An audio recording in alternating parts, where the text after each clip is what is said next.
देखिए अनुच्छेद 14 समानता के अधिकार, विधि के समक्ष समता, विधियों का समान संरक्षण की बात करता है। अनुच्छेद 36 ये आपका कहता है नीति निर्देशित तत्व 36 से चालू हो जाते हैं, ठीक है।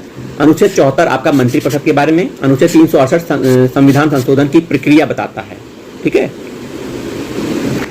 आइए, विधानता नए राज्यों को शामिल करना अनुच्छेद 2 में वर्णित है। समता का अधिकार अनुच्छेद 14, 15, 16, 17, 18 में है। गिरफ्तारी और निरोध से संबंधित अधिकार अनुच्छेद 22 में है। राष्ट्रपति का विधेयक को अनुमति देना अनुच्छेद 111 में वर्णित है, ठीक है, याद रखिएगा।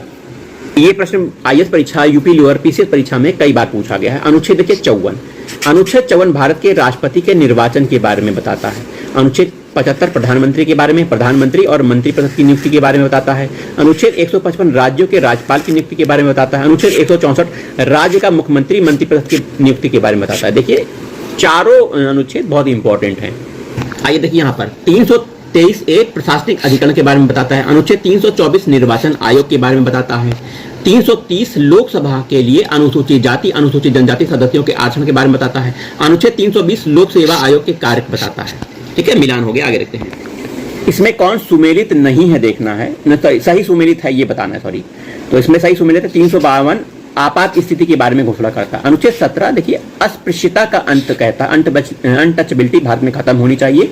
अनुच्छेद 17 ऐसा बताता है। अनुच्छेद 78 ये प्रधानमंत्री के कर्तव्य बताता है कि प्रधानमंत्री समय समय पर राष्ट्रपति को कुछ जानकारी देगा, प्रधानमंत्री को जानकारी देने के संबंध में है, सॉरी राष्ट्रपति को जानकारी देने के संबंध में प्रधानमंत्री ऐसा करता है, जानकारी देता है। वहीं 192 ये आपका राज्य विधानमंडल के सदस्यों की निर्भरताओं के संबंध में बताता है।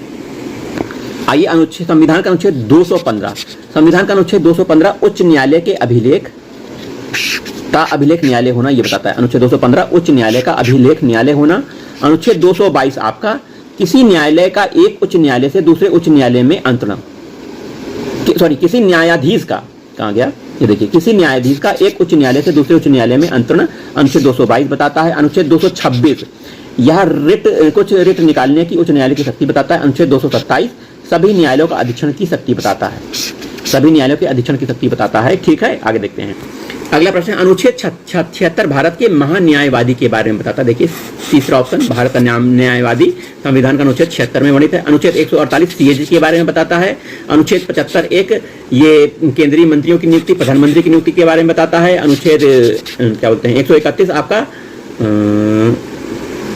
सर्वोच्च न्यायालय के क्षेत्राधिकार के बारे में बताता है, ठीक है।